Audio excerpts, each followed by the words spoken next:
Eu mandei um e-mail no último dia 25 de abril, que foi domingo. Domingo foi sábado? Foi sábado. Falando sobre o dia do DNA. E se eu trouxesse aqui apenas esse aspecto, né, de falar sobre o dia que é comemorado, o dia do DNA, eu estaria deixando para trás muita história que é importante que a gente, como nutricionista, tenha conhecimento. Até porque a gente só consegue compreender o que está acontecendo agora quando a gente olha um pouco para trás, né, para as etapas anteriores, para as pessoas que vieram antes da gente, né, nesse trabalho, o que é que eles deixaram para a gente como uma certa herança e que eu vejo como um grande presente. Então, por conta disso, hoje nessa live eu vou fazer uma linha do tempo para vocês. Quando que isso começou, né? Como que isso se desdobrou ao longo do tempo, até chegar no momento atual. E também no finalzinho dessa apresentação eu quero trazer para vocês os próximos desafios. Porque eu não sei se vocês perceberam, vocês são agentes dessa mudança, né? A gente está vivendo uma nova era na nutrição. E o nutricionista, ele é um agente que está atuando de fato nisso, né? Que está transformando, que está mudando essa visão, que está sendo responsável por traduzir essas informações para os nossos pacientes, para que ela chegue de maneira clara. Então, nada mais justo do que vocês estarem capacitados a fazerem isso e serem atuantes também nesse processo, né? Todo mundo tem uma responsabilidade sobre isso. Então, se a gente olhar para trás, assim, às vezes a gente olha para a nutrigenômica hoje e fala assim, mas a nutrigenômica é nova, né? Uma ciência nova na nutrição, e eu quero mostrar para vocês que ela não é tão nova assim, tá? Na verdade, se a gente voltar aí alguns séculos passados, desde 1800 e bolinha, no final dos anos do século 19, 1869, o DNA ele foi descoberto na Alemanha, mas apenas aquela ideia de que existia um material genético que ele deveria ser simples o suficiente de passar pelas próximas gerações e complexo ao mesmo tempo de carregar tantas características ao longo dessas gerações. Então, em 1869, essa foi a ideia inicial em relação ao DNA, que é o nosso código genético, tá? Só que foi em 1953, na Inglaterra, que o DNA ele foi descoberto na sua forma que a gente conhece hoje, como sendo uma fita dupla, ligadas por pontes de hidrogênio, com 4 nucleotídeos. Então foi a partir disso, inclusive, a gente precisa citar aqui quem foram essas pessoas, né, responsáveis por isso, que foi Francis Crick e James Watson. Inclusive, James Watson é vivo até hoje. Ele é um senhor, ele deve ter mais ou menos uns 80 anos, um pouco mais do que isso. E, inclusive, quem curte aqui assistir palestras do TED, tem uma palestra que ele fala sobre isso, né, sobre a descoberta do DNA, então é uma lenda viva. E toda essa história que depois trouxe para eles o prêmio Nobel de Medicina, traz também uma mulher, né, atuando nesse processo. Se vocês me acompanham aqui pelas redes sociais ou também estão inscritos na minha lista de e-mails, vocês devem ter escutado eu falar sobre Rosalind Franklin. E ela foi uma mulher que tirou a primeira fotografia, como se fosse uma radiografia, tirou essa primeira fotografia do DNA e daí essa fotografia foi meio até que contrabandeada, né? Foi entregue ao professor Watson e ao professor Crick sem que ela soubesse, inclusive. E aí, a partir desse momento, ela deu essa contribuição que só foi reconhecida depois da morte dela, inclusive. Ela morreu de câncer de ovário, muito possivelmente em função da exposição à radiação, e essa contribuição dela quanto à descoberta do DNA, do jeito que a gente conhece hoje, foi uma contribuição póstuma, tá? Então a gente está falando aí de 1953, que foi a descoberta do DNA como uma dupla hélice. E é esse período que marca o dia do DNA, no dia 25 de abril, foi quando isso tudo aconteceu. Então, desde então, isso vem sido comemorado no mundo inteiro. O principal centro que movimenta as comemorações quanto ao dia do DNA é o Instituto Americano de Saúde, o NIH, tanto que no dia eles fazem várias ações, né, dentro de unidades de saúde em relação ao dia do DNA. E acabou que esse mesmo dia passou a ser reconhecido também como o dia que marca o projeto do genoma humano. O projeto do genoma humano, ele foi um dos maiores investimentos em ciência. Foi quando todo o genoma ele foi sequenciado, nessa época a gente está falando do ano de 1990, foi quando essas investigações começaram. também encabeçado por esses dois cientistas, né, o professor Crick e o professor Watson. E aí, também nos Estados Unidos, né, pelo NIH, que é quem tinha maior, quem tem atualmente também um dos maiores investimentos em pesquisa em genômica. E aí foi esse projeto que finalmente sequenciou todo o genoma humano. Foram descobertos 21.901 genes, e foi daí que veio essa descoberta que 99,9% do nosso DNA ele é idêntico. O que diferencia a gente, né, como seres humanos, como indivíduos, é apenas 0,1%. E aí, dentro desse 0,1% da individualidade genética, também está a nutrigenética, ou seja, quanto que a gente tem de diferente no nosso material genético, que vai afetar também essas respostas diferentes em relação aos nutrientes, o que faz com que o nosso metabolismo também reaja de formas diferentes ao que a gente consome, assim como que ele sofre em relação aos estímulos do ambiente. Então, o projeto do genoma humano, ele teve um investimento de aproximadamente, um pouco mais até, de 3 bilhões de dólares. Foi praticamente $1 por cada nucleotídeo que foi descoberto, né? Foram 3 bilhões de nucleotídeos e que, no total, foram aproximadamente 21 mil genes. Então, vamos honrar, né, todo esse investimento e que a gente faça um bom uso dessas descobertas do projeto do genoma humano. Então, ele começou em 1990, os resultados preliminares foram divulgados no ano 2000 e no ano de 2003 ele foi finalmente concluído. E foi nesse período em que a nutrigenômica em si, como ciência, passou a ser mais desenvolvida. Só que a nutrigenética, né, que seria justamente essa questão da constituição genética afetando a resposta à nutrição, ela começou antes disso. Se vocês se recordam, existe uma área da nutrição que estuda somente os erros inatos do metabolismo. E isso foi descoberto, primeiro o erro inato do metabolismo relacionado à cistinúria foi em 1908. Então, a nutrigenética não é tão nova assim. Logo depois foi descoberto também o metabolismo alterado relacionado à fenilalanina. Então, daí, né, mais outras doenças, né, consideradas erros inatos do metabolismo foram sendo descobertas. Então, a nutrigenética em si data desse início do século XX e a nutrigenômica já no século XXI. Uma das lives que eu vou fazer aqui com vocês é só diferenciando um pouco mais essa terminologia entre nutrigenômica, nutrigenética, tá certo? Epigenômica, metagenômica, proteômica, metabolômica. Eu vou fazer uma live sobre isso, né? Para cada live, para a gente poder tratar de uma terminologia, e você também vai ampliando um pouco mais o seu vocabulário como nutricionista que se interessa pela nutrição molecular, tá bom? Que mais? Aí a gente foi, né, até o ano de 2003, a finalização do projeto do genoma humano. E aí em 2000, esse período todo, né, várias pesquisas se desenvolvendo. E no Brasil, isso foi se expressar de uma maneira mais intensa a partir do ano de 2014, 2015. Por isso que quando eu falo de nutrigenômica, a gente fala que somos adolescentes, né? Tem 17 anos que o projeto do genoma humano foi publicado. Então, desde então, esses conhecimentos vêm avançando até 2010 de uma maneira mais lenta, a partir de 2013 de uma maneira muito mais intensa. Se você colocar lá Nutrigenomics no PubMed, você vai ver como que a partir de 2010 essas publicações foram ficando mais frequentes nessa área de nutrigenômica. Pode pesquisar também como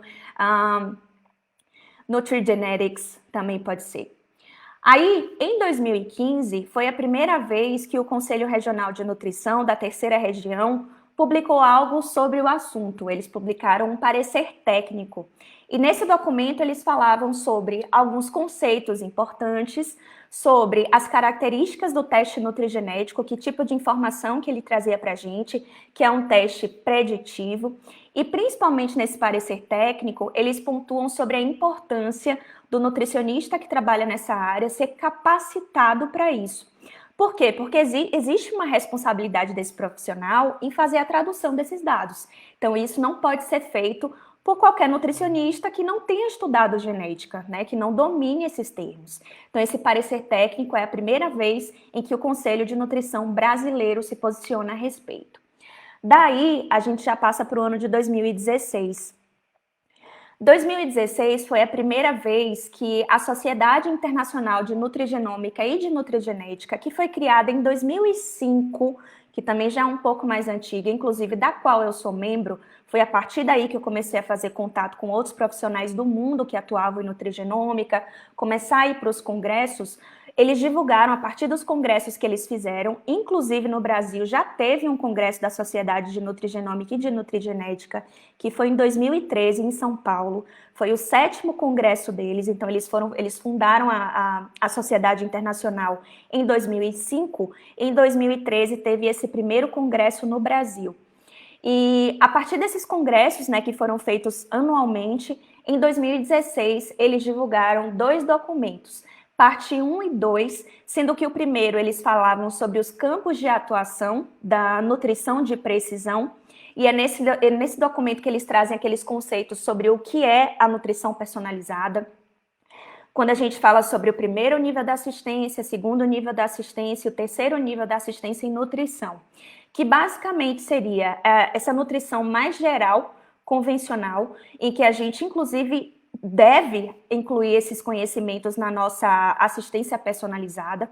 Então, esse primeiro nível da assistência é quando a gente fala de populações, de acordo com etnia, de acordo com faixa etária, de condições biológicas, no que se baseia a DRI, né, as DRIs, quando a gente dá orientações que são generalizadas mesmo. Então, para mulheres em idade fértil, você tem uma recomendação X de ácido fólico. Para crianças pré-escolares, escolares, você dá um aporte energético específico. Então, esse seria o primeiro nível da assistência em nutrição. O segundo nível da assistência seria a nutrição individualizada, que é o que a maioria de nós faz em consultório e também na assistência hospitalar, quando você vai considerar a individualidade daquele paciente com base nas características que ele traz.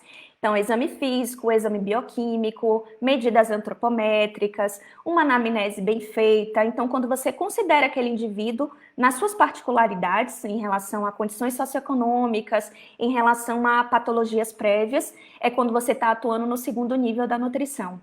O terceiro nível é quando você inclui também na sua pesquisa sobre esse indivíduo também as características genéticas, variações genéticas que podem ser raras ou então mais comuns. Essas condições que são mais comuns é o que a gente chama de polimorfismos. E tanto a nutrição convencional, geral, quanto a nutrição individualizada, mais essa nutrição de precisão do terceiro nível é o que forma a nutrição personalizada. Então, isso vem nesse documento de 2016 que foi emitido pela Sociedade Internacional de Nutrigenômica e de Nutrigenética.